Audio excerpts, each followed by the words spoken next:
Alright, time for part 3. First we have Sunken Tower, another relic. Although once per turn you may pay 5 to play a copy of one of your units without Reckless and then give them both Reckless. After the third use, sacrifice Sunken Tower to stun all units. This card is kind of weird. First of all, it theoretically gives you 3 free units for the cost of 5. The problem is, if they don't have evasion that the opponent cannot block, Reckless is gonna be a pretty big downside. And the thing is, either these Reckless units will probably have killed your opponent by the time you get to the stun part, or your units will have died to the opposing units, and the stun part doesn't do that much. Like, the card is a bit weird. Like, the Reckless kind of makes it unlikely that the stun part is gonna do that much, and I don't know, the card's kind of strange. I'm not sure. Like, I don't think it's gonna be like constructed relevant. Maybe there's something that I'm missing, and maybe there's like some cool home that cares about it, but all in all I think the card's kind of weird and pulling in different directions. In limited though, I can see it being pretty strong, just getting like 3 units out of one card, and given that 5 is not that steep of a cost for the units that you're going to copy, you can easily copy units around the same cost range and get a pretty good return, and the Reckless is probably going to be a little less of a problem in limited due to the average smaller unit size, and you're just going to use it on units that it won't be that big of a downside. So I think in limited this can actually be kind of a bomb in a bit of a slower deck. But yeah, constructed, weird. Next we have Voracious Fossora, a common dinosaur, Reckless for 2, for 3, not a constructed card. In limited though, it might be decent. The Reckless is a bit annoying, especially given that it dies to like any 2-drop, but the fact that it's a dinosaur and has 4 attack might make it like a decent 3-drop in some decks that care for it. Like, if you have some ways to support it, some removal tricks, and you're more of an aggressive deck, a 4 attack 3-drop is always nice. So just evaluate based on what deck you have, really. Then we have Wild Rider, another Yeti, 3 cost 1/4 that gets +1 attack every time it hits the enemy player. Problem is a bit that hitting the enemy player as a 1/4 is not that easy, because literally anything that has more than 1 health can block this guy without dying. So you have to help him, get him through somehow to start growing him, but if he gets through once or twice, he actually becomes a pretty interesting threat, and 4 health is pretty nice. But yeah, in constructed he's probably a bit too much work with too many good alternatives to matter. In limited, this guy seems pretty decent all in all. And another Yeti, this time Yeti Furflinger. Pretty steep cost at triple primal for a 3-drop. 3/3, not the most exciting stats. Then we get the also controversial Nightfall once again. I don't get why this guy has Nightfall, and also skeptical of how good the Nightfall is on him. And the ultimate is decent. We get kind of an upside downside polymorph type effect. It lets you turn another unit into a 2/2 flying squirrel. So either you can turn a unit that is worse that you control into a better evasive threat, or you can just cripple an opposing annoying big unit or utility unit that is pressuring you with the advantage that it's generating. So it's a pretty flexible thing, and 6 is a reasonable cost, but it requires you to have Yeti Furflinger in your deck and in play, which I'm not sure is something that you necessarily want in constructed, and it's also pretty taxing on your power base, so not sure if this guy would even make it in a dedicated Yeti deck given the alternatives, but we'll have to see. And in limited, I mean, a 3/3 for 3, if your deck is heavy primal enough to support this guy, he is probably a pretty welcome addition. And he answers bombs, that's always nice. Then we have a potentially better mirror image, Clutchmate. You get to copy a unit just like with mirror image, but if it's a dinosaur, both dinosaurs get +1/+1. the new one and the old one.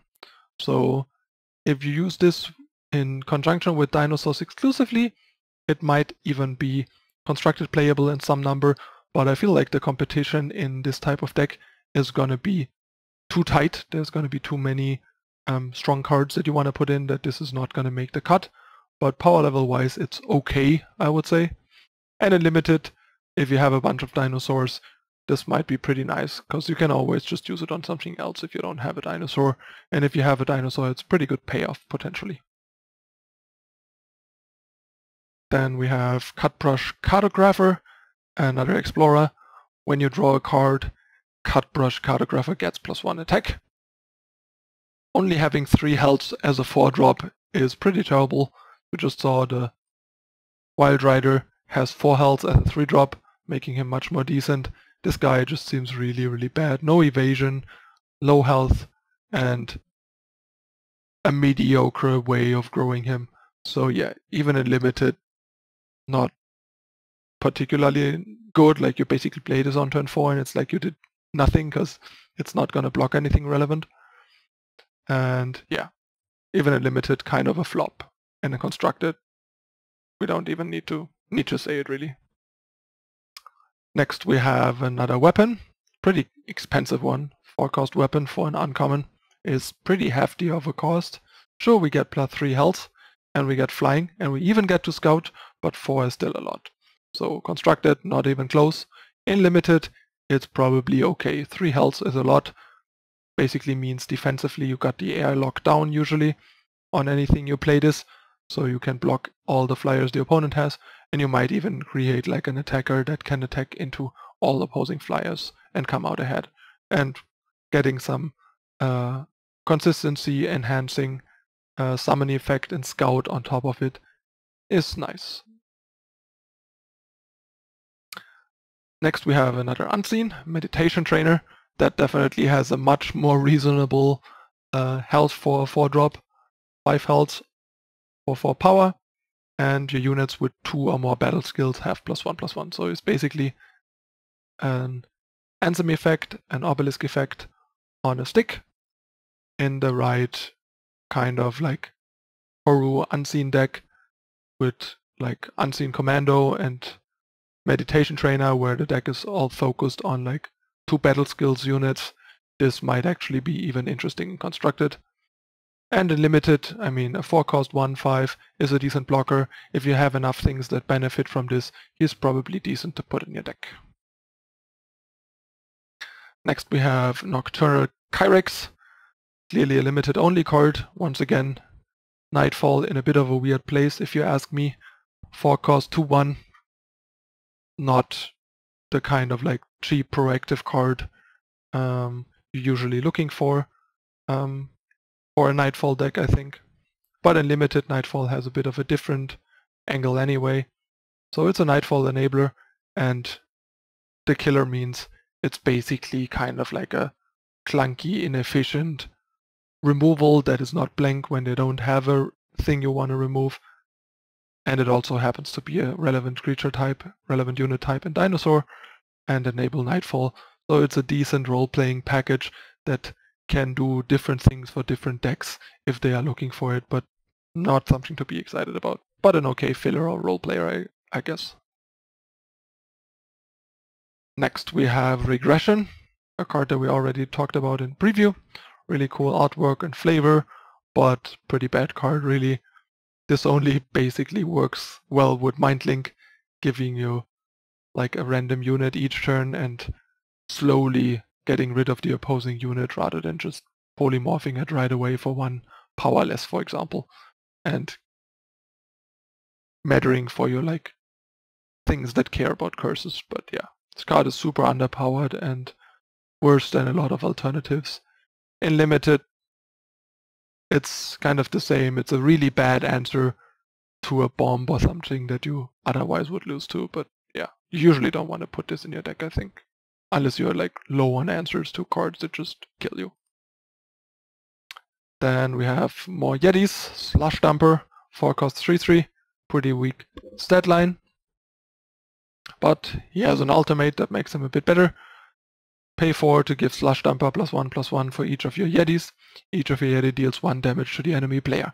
So this ultimate is actually pretty cheap and pretty powerful, and might make it okay to put a 3/3 for 4 Yeti in your Yeti deck.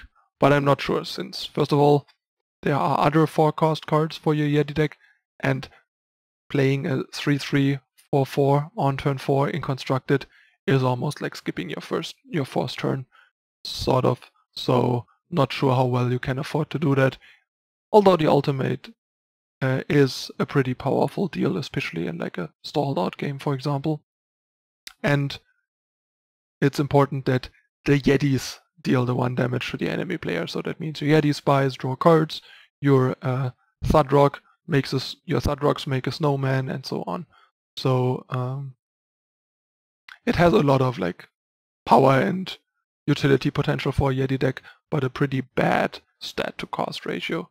So probably gonna fall short in Constructed. In Limited, a 4-cost 3/3 is already okay, and with a couple of Yetis to make this ultimate better than a deal 1 and pump Slush Dumper by 1 would make it a pretty solid to good 4-drop in a draft deck.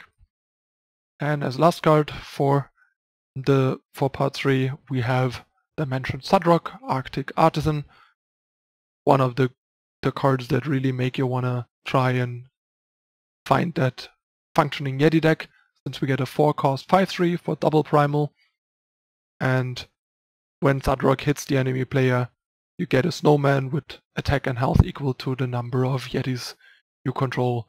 So if you have a Wump out and play this on turn 4, you immediately get a snowman. Let's say you have another Yeti out, you get at least a 3/3 snowman, plus the 5/3 Yeti that is going to become a 6/4 thanks to Wump, and get to deal 1 damage to the opponent for Wump. That's already a super powerful turn 4.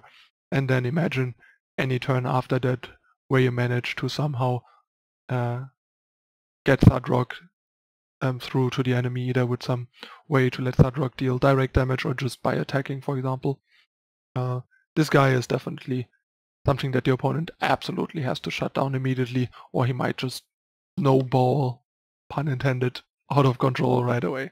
And a limited 4-cost 5/3 for 4 alone is already good. The fact that he's a Yeti and can just win you the game are all great boni. So this is a pretty good legendary, or even a mild bomb, I would say. Alright, that's it for the 3rd part. Stay tuned for the 4th and final part coming up next. Don't go anywhere.